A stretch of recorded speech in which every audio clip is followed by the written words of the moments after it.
All right, gentlemen, we are live. Can you hear me out there? Yes, I can. I'm gonna yeah, I can. How are you doing, Ken? I'm holding up. I'm holding up. All right, everybody. Hey, look at that. We actually have people out there waiting to talk to us. I love it. Look at that. Hey, everybody. Thanks for joining us. As you are probably aware, we're having some technical difficulty, but I think a lot of it has to do with the everyone's working out of their house right now. It's the George Soros organization. It's causing So some. anyway, Ron, I got to fix your name there. Let's see. There we go. All right. Well, welcome everyone. Let's go around the horn. My name is Ken Quinn with U.S. Term Limits. Boys, introduce yourself. Hey, I'm Ron Hooper, and I am the Western Regional Director, and including Kansas and Nebraska and some of those other states, which we're going to put up a map a little bit later on, just so we can reinforce the right states for me.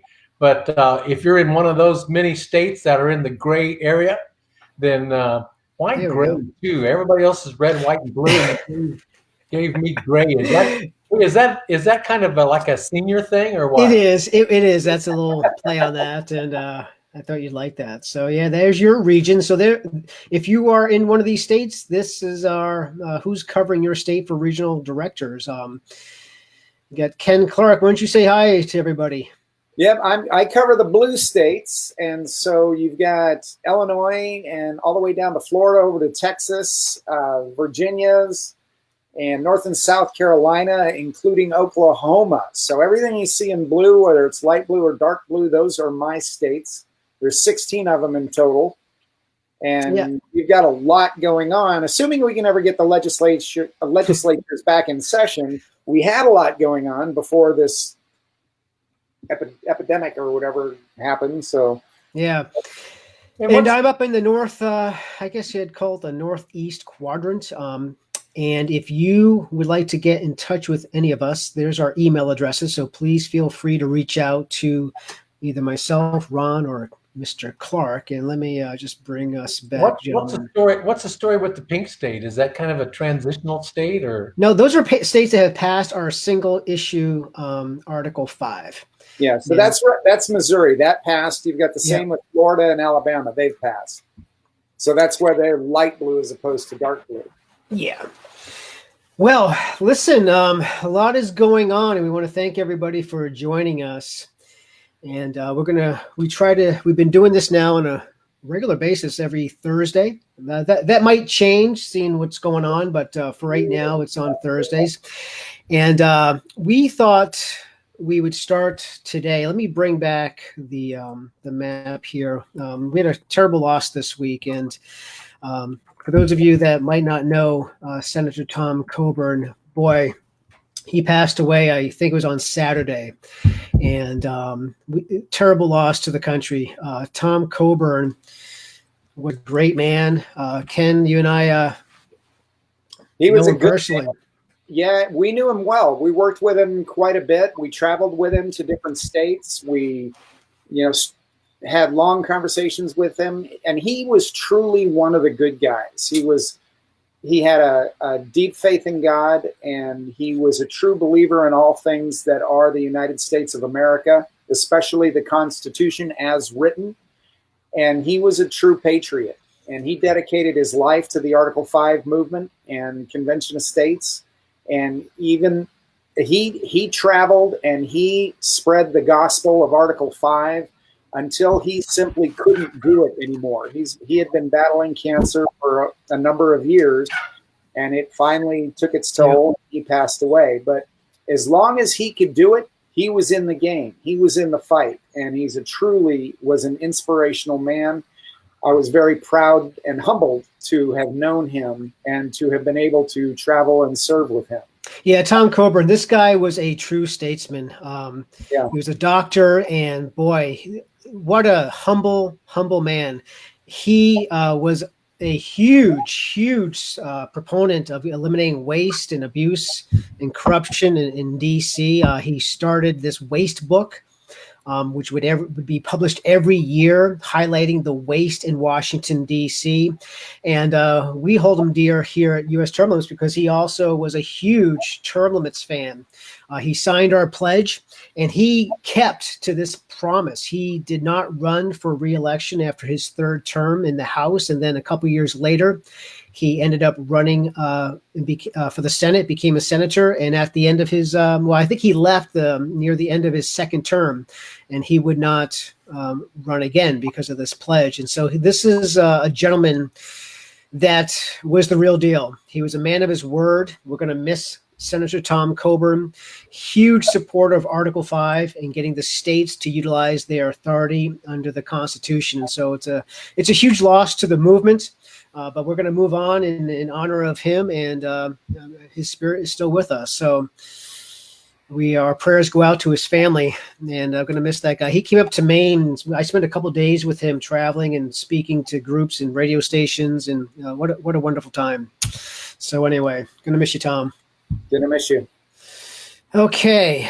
Well, what I thought we would do out there, hey, Ron, if there's any questions that come up, you know what? I'm going to, part of what I should be doing here is pulling up people as they talk and comment. So what I'm going to do, guys, is I'm going to be highlighting your comments. If you would, what I'd like to do is tell us what state you are in.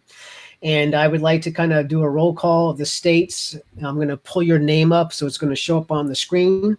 And Ron, if you or Ken, if you see any questions that I should pull up, please let me know so I don't miss that. And what I thought we'd do right now is, man, what a week in Washington, huh, guys? Oh, it's been incredible. It's been absolutely insane. And I don't know where you are with the virus. I don't know where you are with all that, but the solution and the cure for this and the stimulus package that they have come up with, you're talking $2 trillion from the federal government, another $4 trillion from the Federal Reserve. And they're talking about doing it again. That was the third round of stimulus based on all this that we've had so far. They're talking about doing it again, and the fourth round may be bigger and better and badder. Better is a wrong word to use, but it's going to be even bigger. And it's just wrong. It's just wrong. And we should talk about some of the things that they put in there.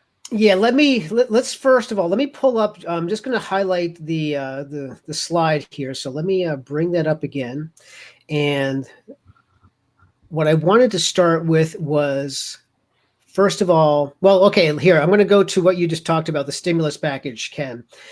Wow, $2.2 trillion in this thing. And guess what, folks? If you're watching, if you were paying attention, they didn't even have a roll call vote on this. Your members of Congress left, many of them, and it was done by a voice vote. Can you believe that? Basically, it was done on the consent calendar. Yeah. The biggest spending stimulus package this country has ever seen, and no one went on record for it. That is just, there's no excuse for that. No excuse. They called for a roll call vote. They crucified him. Yeah. I mean, they absolutely crucified him. This is the biggest spending bill ever. And that means in the history of man. Not just the United States, but the history of man. And let me run down. Is it now a good time to talk about some of these wonderful gems that were in this package? Because go through. Just share with the people. Now, listen. I understand this was a very, very important package, but boy, look at the lobbyists were scrambling to get their little pet projects in. And why don't you go through some of this, Ken? Share whether you agree with what the government has done or not, whether you agree with this stimulus, whether it was necessary or not, let's put those arguments aside for a second and say, okay, this was being done in order to make sure the American people didn't suffer any more than they had to, right? That's what they sold us on. Anybody have any argument with that? Put it in the comments. But that's what they sold us on. So what are some of the things that were included? All right. How about the Smithsonian Institute?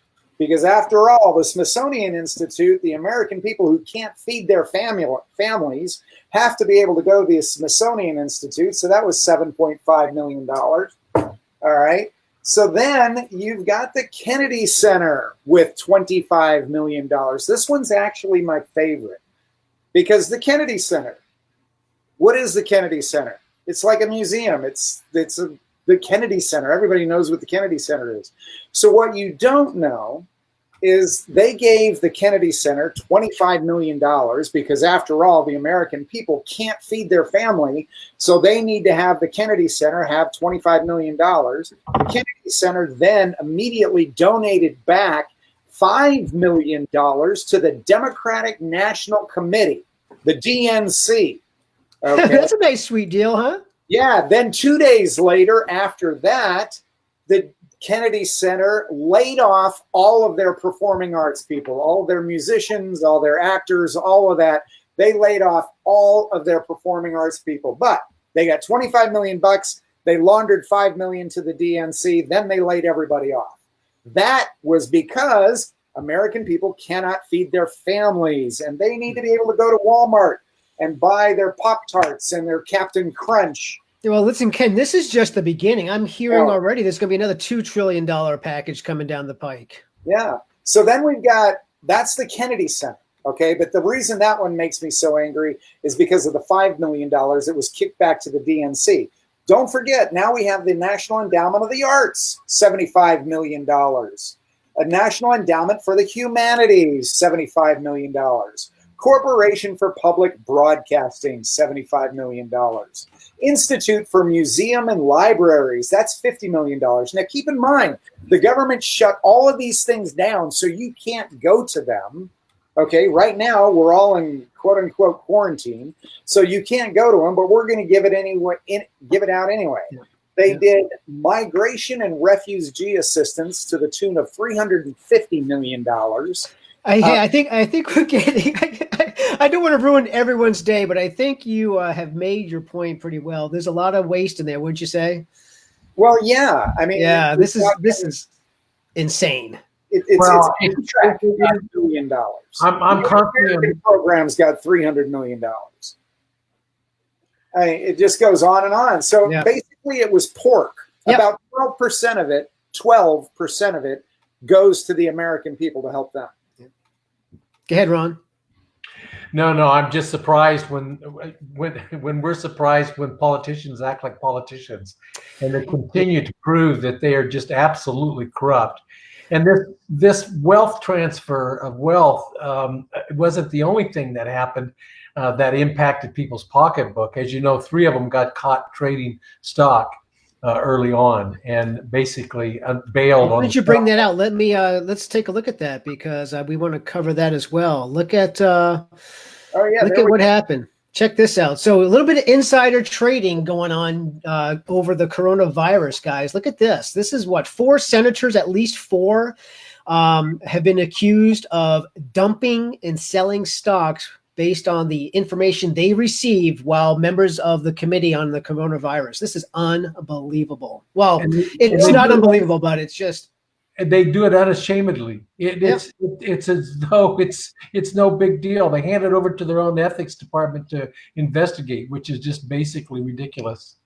Yeah, millions of dollars. They dumped millions of dollars. And then 2-3 days later, the government makes an announcement and the market crashes to the tune of 30%. And these guys are dumping millions upon millions of dollars worth of stock. And then they all come out and they are all indignant, like, well, we didn't do anything wrong. And you know what? The fact of the matter is, they have written the laws such that they didn't break any of their own laws. You and I try to do something like that, we go to jail. The one of the senators, her husband is the head of the New York Stock Exchange. You think she had some information? What do you think? Yeah. Well, that's why we can't trust them to write their own term limits bill either. They didn't have so many laws, much less laws for us. So anyway, so listen, for those of you out there, this is why we're doing what we're doing. You guys all know how corrupt Washington, D.C. is. And this is the whole reason why we have got to get term limits passed through the states. We need to get our resolutions passed. I think we lost Ron. Ron, if you're out there, feel free to come back in. So if you're joining us, maybe you're new to U.S. term limits, we are working on changing the game in Washington, D.C. And how we're going to do that is by really draining the swamp, not by voting them out of office, because we all know the system's rigged. That's never going to work.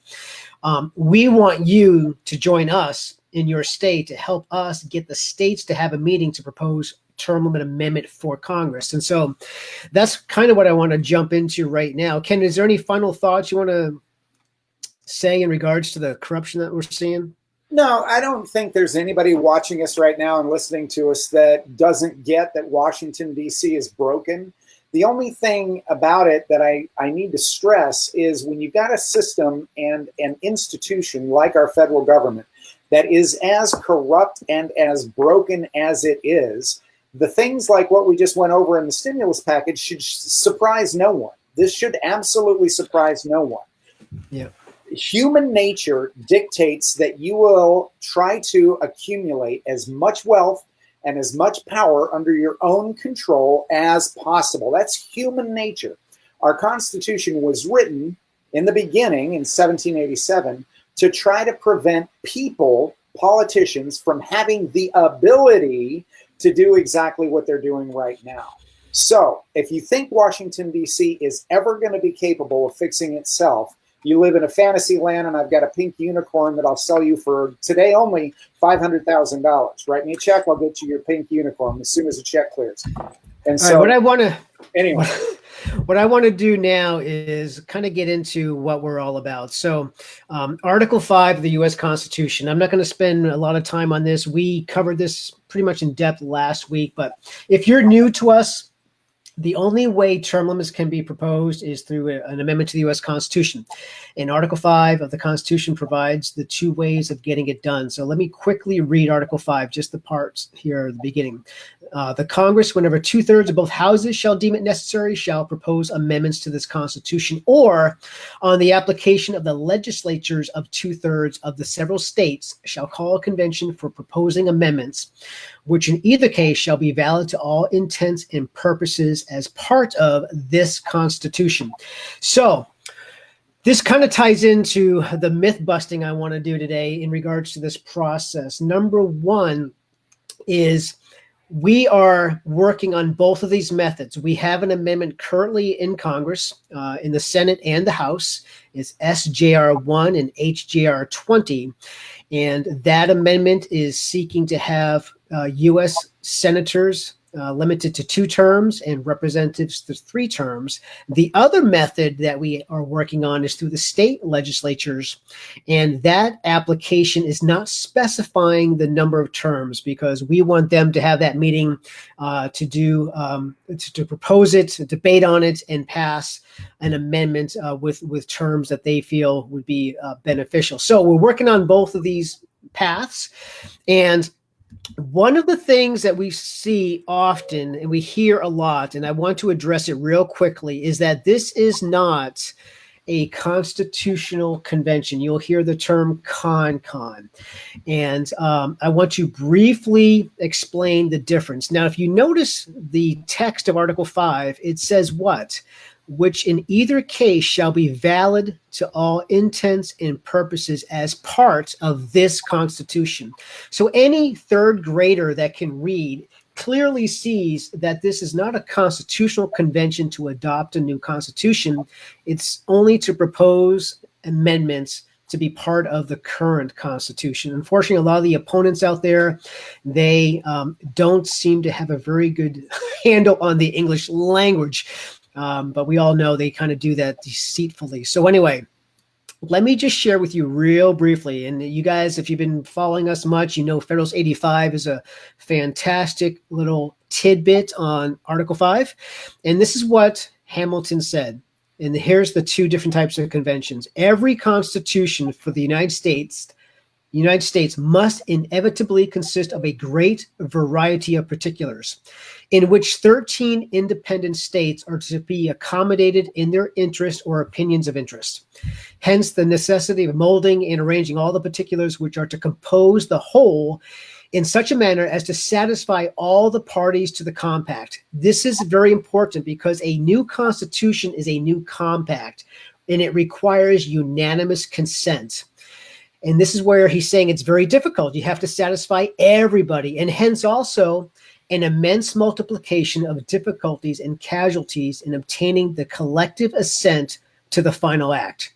It's very difficult to adopt a new constitution because of that. Then he goes on and says this, but every amendment to the Constitution, if once established, so once it's been ratified, once it's in place, would be a single proposition and might be brought forward singly.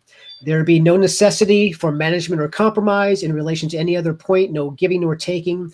The will of the requisite number would at once bring the matter to a decisive issue, and consequently, whenever 9, that's your 2/3 to call, or rather 10 states, that's your 3/4 to ratify, were united in the desire of a particular amendment, that amendment must infallibly take place. There can therefore be no comparison between the facility of effecting an amendment and that of establishing in the first instance a complete constitution. Okay, sorry for the long-winded quote there.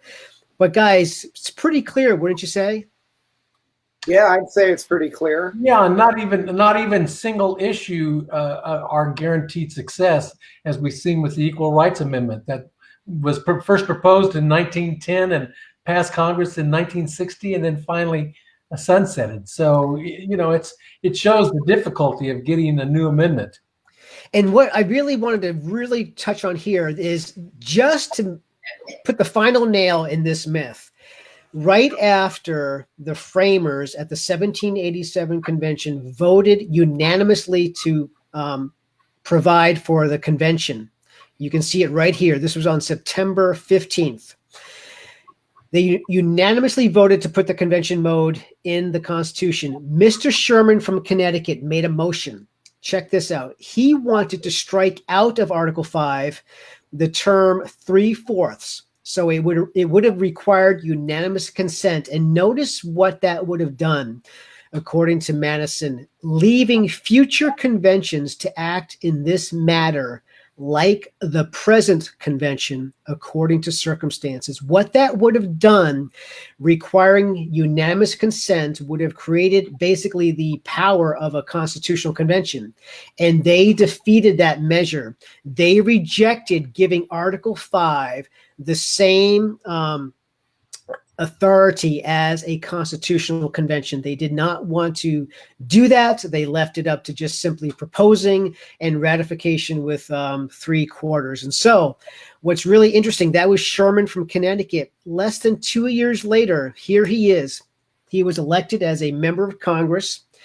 And during the debate for the Bill of Rights, apparently he had a little awakening. And this is what he said: all that is granted by us, all that is granted us by the 5th article is that whenever we shall think it necessary, we may propose amendments to the Constitution, not that we may propose to repeal the old and substitute a new one. So clearly the framers understood this was not a constitutional convention. All right. I'm done. Well done. So that is okay. There. Okay. If you can tell, this is a little thorn in my side. I just have a real issue with this with folks, and it's out there. Folks that typically say this is because of ignorance, or they don't understand the issue, or they are trying to deceive those they're talking to. So anyway, I'm off my hobby horse. I'm back, and Ron, why don't we do this? I want to bring in Ian Phillips. He's under you in Utah, state director. So give me 1 second here, Ian. I hope get you queued up here. And give me 1 second. I got to make sure are you I'm here. Are you here, Ian? Hello. All right. How's everybody doing? There we go. And no, Ian is not in the witness protection. Oh, there he is. Now we're getting both. We've got his ottoman. We've got his ottoman going. There we go. The gremlins are working today. So this is the internet is ran by the children of darkness, and so I think we're seeing some examples of that today. Hey, Ian, thanks for joining us. I really appreciate it. I want to talk about two things. First of all, Ian is our state director in Utah, and we've had a lot of activity in Utah, which I want him to talk about his strategy and what he looks forward to doing. But before we get started, like almost everybody that's on this live stream and anybody that's going to hear it, a lot of us are impacted in many different ways by the coronavirus. And Ian is a pilot with Delta Airlines. And before we start to talk about his wonderful work in Utah, Ian, how have you been impacted by the coronavirus?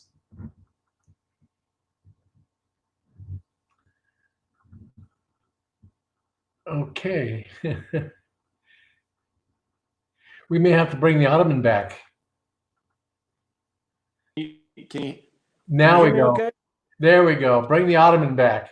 We just keep his skate shoes off and I'll show the window outside. It's a nice sunny day out there. So most of the flights have been curtailed across the industry, and people are, like many industries, a little bit apprehensive about the future and unknown. But the bright side of it is that we're spending time at home with family, and then also getting at some of those opportunities online, just like this one here, to address some of the things that haven't had a chance to recently. Yeah, in fact, maybe as little as a week or 10 days ago, he was training on these new super big jets, getting ready to, and he does the international flights. So when you're flying to Europe or Southeast Asia or Asia, period, then Ian might have been your pilot in one of those if you flew Delta. And so talk about a change of pace. He went from actually overtraining and getting ready to take his European. In fact, I think your first European trip was canceled, right? That's right. Last week I was supposed to be going back and forth to Amsterdam, but that had been canceled. And next week we'll see what turns up. I'm available to fly, but I don't know what to expect exactly, like so many of us. Well, like you said, I think the upside on this is being able to spend quality time with your family and really spend that one-on-one. And I think there's going to be some great lessons. I think that Ken Clark had mentioned earlier.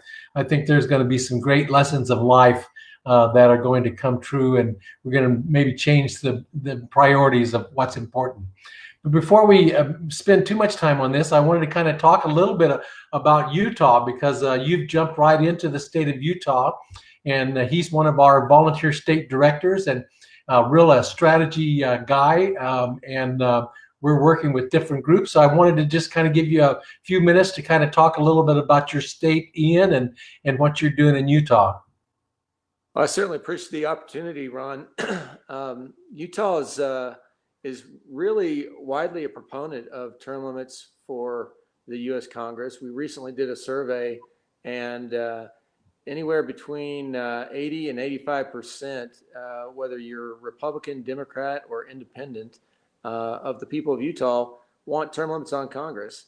So what that means is it's a supermajority when you walk around the state capitol and talk to congressmen, and they really don't have a leg to stand on when you bring up the subject. And ironically, there are still a lot of the politicians there that are not necessarily fully supportive. So this legislative session, as we were drumming up support at the 11th hour, we got a little bit of a insight of the Republican primary process, which has admittedly this year changed because of coronavirus, but there are Utah is a very Republican heavy state, and so there are also obviously a lot of Democrats and independents, but the preponderance of the legislators are Republican. So the primary is extremely important in terms of developing the leadership of the Utah legislature. So these delegates, there are about 4,000 of them in the state, really have a little bit more of a voice and more of an influence than the average voter in Utah, just by the way that the process works and the nature of the balance between the parties. So what we're doing is we're really going to try to focus information and focus our efforts for pledge support and petitions and getting communication between legislators and delegates with this primary process, which is turned virtual this spring, as opposed to live caucuses and live conventions that it's historically been. So while everybody is adjusting their game plan to accommodate the quarantine and all of the outfall of Corona, we are trying to be in step with that and get out take the opportunity for a lot of the digital communications, mail communications with some of these delegates, and really get the voice of the people, that is the desire for term limits on U.S. Congress, at the forefront of their mind, and hopefully balance out and put things in balance with the few, and there are an outspoken few that are against not necessarily term limits, but there's a fear of the Article 5 convention, which Ken Quinn and Ken Clark were just talking about. Well, Ian, we've really discovered that we can really be a moving force when it comes to primaries and elections. In fact, maybe Ken Clark will talk a little bit about his successes in Louisiana. But we're really trying to really replicate that, where we were really able to use the power of the voters to really turn influence in the primaries. Yes, and that's what we're aiming and hoping to do here in Utah. And we think we have a good opportunity, just the way things have transpired this spring. You know, an additional event that occurred recently in Utah was a referendum ballot, and that's not all that typical in any state, but Utah is no different in that regard. But there was a piece of legislation that was quite controversial that was passed out of the main session of the legislature. So just in a couple days session, the Utah State Legislature passed a bill that put additional taxes and additional restrictions on various communities, and the word got out, and there was an uprising. There were a lot of people that were very upset at the way that this went down. It was kind of under the radar, if you will, not a lot of hype about it, because they knew it was going to be unpopular, but it was necessary from the perspective of some people. Well, so, they were able to reverse the law, and they really showed the voter power. And I think that's really another good sign that people are starting to wake up, that they really can influence our legislators. That's exactly the message, Ron. This is truly a democracy if we just step up and take a part in it. And we are going to try to communicate with those people that took an active position on that referendum ballot. We're going to try to get connected with the delegates that have a huge influence on who's in the state legislature.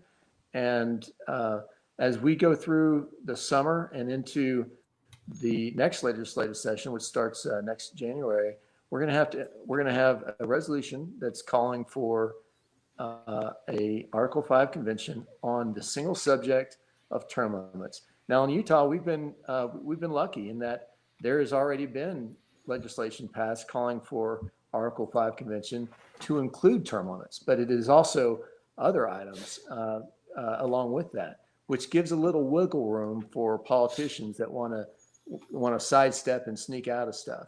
And we want to get the single issue term limits Article 5 convention called for from Utah and do our part. Hey, thanks, Ian. We really appreciate you joining us today and really highlighting all the good work in Utah. If you live in Utah and you haven't already signed our petition, then shame on you. You need to do that right away.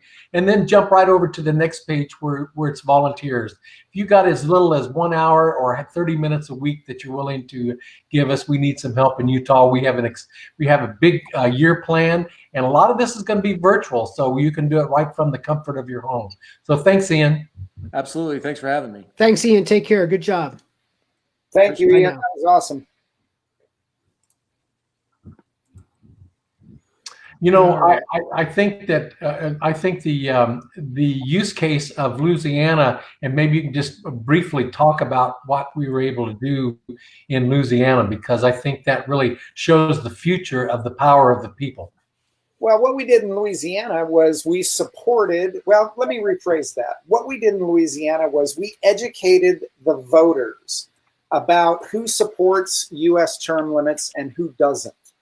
And so we embarked on a voter education program. And what we do is we go out to these legislators and these candidates, whether they're incumbents or they're candidates running for office for the first time, whatever. Every elected official has to get elected the first time, and then they typically run for re-election. Some of them do it for decades. As we know, that's why we exist, because they never seem to go away. They're like the friend that won't leave, or the house guest, if you remember the old Saturday Night Live, the house guest that would never leave, and they just get more and more rancid the longer they stay. Well, okay, so we educated voters on who these legislators were, who these candidates were running for office that supported U.S. term limits. These are people that signed our pledge. And what that pledge says is, as a legislator, I will sponsor and or co-sponsor the resolution calling for term limits on Congress. That's pretty much it. It doesn't specify the length of these terms. It doesn't specify anything else. All it says is, I will support and co-sponsor that resolution when it comes up for a vote. We were very successful. We played in, I believe, don't quote me on this, but I believe it was 13 different races. We won 11 of those races. Okay, and again, we don't campaign. We embark on voter education. What we do is we educate the voter as to the candidates' position on term limits. But when you take a look at the American public, and the fact that 82% of the American public wants term limits on Congress, as a politician or a politician wannabe, you got to figure that's a pretty safe position to have. But you'd be amazed at how many politicians out there resist us and resist this. Those politicians don't get elected. So it was a very, very successful in regards to getting those candidates that support term limits. They won. The ones that don't, they didn't. So it was a big deal. It was a very big deal.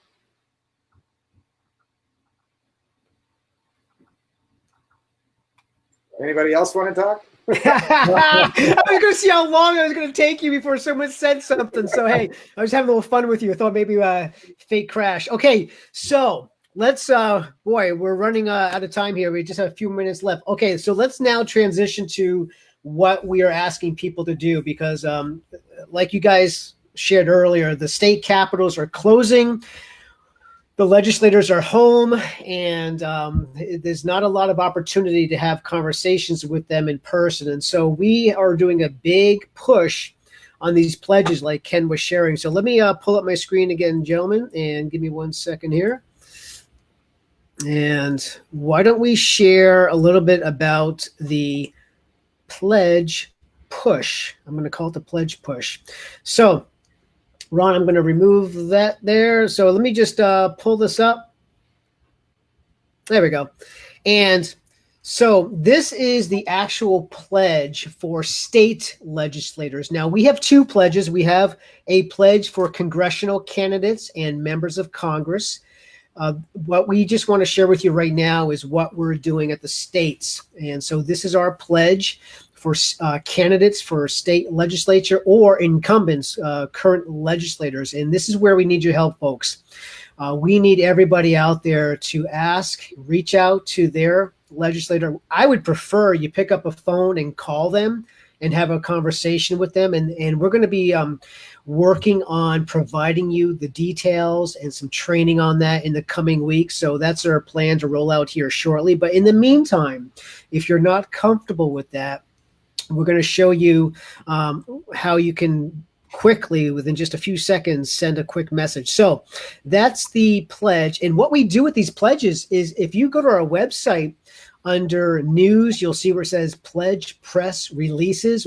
Every day we've got candidates and legislators from around the country signing this, and it's fantastic. And what we do with that is we do a press release. So it goes out to the news organizations in their district. And this is a very important plank to our efforts. This is how we get the word out there. And so this is how we are educating people, as Ken was sharing, and we need your help because we can't do it ourselves. These folks need to hear from their constituents. And so what we have set up is on our website right here. If you go to the very top, on the far right, under current actions, the number one subject right there is contact your state legislator. And so all you have to do is click on that. And once you click on that, you're going to have a page show up. Once you put your contact information on it, it's going to pull up this page. Now, that's my legislator, Jim Hamper. Great guy, supports us. And you'll notice that the message there, this is the last part of the message, asks them to sign the pledge. Excuse me. And what we would really appreciate is if you would customize that message, leave the pledge in there, but in the beginning, put your own words. Make this important. Why do you want them to support term limits? Why do you think it's important? We try to make it easy for people, but I'll tell you what makes it a lot better for us and more impactful is if you would change the subject line to the email and put your own message in there. That would be really helpful. And so this is where we need help. The hard part too. So it's really easy. People need to make sure they put in their address. The only reason that we want their address is so we can look up their local representative, because that's the most power is in your name to your local representative. Exactly. And without that, we can't connect you with your legislator. So we have got to have that information, and it's critical. And, my goal is to have legislators saying, listen, will you tell your people to stop emailing us? That would be a good problem to have. A great problem is like, listen, I get it. You want us to support this. Okay. Call off the dogs, okay? And that's what we want. That was kind of what we ran into in Louisiana. That's why we have so much support there. Yeah. Same thing in Mississippi. Yeah, we saw that in one of the committee meetings in Arizona. One of the representatives got him and said, "Hey, I got a couple of phone calls from people that don't like this bill, but I got hundreds of emails from people that support this, and I'm voting yes." Yeah, no kidding. Yeah, so that is how you can help us today. And this is what I'm asking everybody out there. Please do this and do us a big favor. If your legislator responds and tells you that they're going to support this by signing it, let us know so we can follow up with them in case they don't submit it. Right on the pledge is information on where they'll send it in, so hopefully they'll do that. But if they tell you, listen, I don't support this and here's my reason why, we need to know that. And that's why it's critical that you let us know. Send it to myself or Ron or Ken, depending on what state you are in. Let us know how they respond to you. And that is critical. We need to build these whip counts in a number of states. We have an active resolution. It's not a lot activity right now because of the coronavirus, but we need every single response that you get to help us with the intel. So that's our ask for this week, and please get involved. Amen. Amen. And these people, they're not at the capitals right now, they're home in their districts. It's a good time to reach them at home. I mean, some of them, especially those in leadership, and you might want to be very respectful of their time. They do have issues that they're dealing with, obviously, but you know what? They're at home as well. They're your neighbors. They're around. So now's a really good time to get in touch with them. Yeah, and just have a conversation. They're your neighbors. You know, they work for you. They are your representative, your senator. You are their employer. And so we need to make a lot of noise and put pressure on these folks. I just want to say, have a shout out to Ginger House. Ginger, I love the Facebook frame. Thank you for putting that on your Facebook profile picture. Great job. That's great. That's awesome. Yeah, that's how we get just little things like that helps us spread the message. And thank you. Kudos to you for doing that. Well, let's. Why don't we open up for? Are there any questions out there, guys? Do you see any questions that have come up I can highlight and maybe we can address before we close things out? Let me look real quick. All right. We got California in the house. All right. Excellent, Phyllis. I think we have a new director in California. Our Southern California director has stepped up and decided to be the director for the entire state. So we want to congratulate Rand E. Tanner. And so Rand is reaching out. It's amazing to me, California, one of the toughest states that we have the most support and the most offer of volunteers. And so we can see a lot of things changing in California. So congratulations to Rand Tanner. All right, Rand, thanks for stepping up. That's awesome. Okay, well, without any questions, we hit 46 minutes. Good job. We covered a lot. And we want to thank everybody out there for joining us. Please, if you know anyone that would be interested in what we discussed, share it with them. Share this on your social media. We do this every week, and we will be covering more information on Article 5 and more corruption. We never run out of corruption articles, do we? There's always something every week on corruption. And we can get this done. We just need everyone stepping up and doing their part. All right. Well, thank you, gentlemen. Excellent. All right, everybody. Thanks all. Bye-bye. Right. Bye-bye.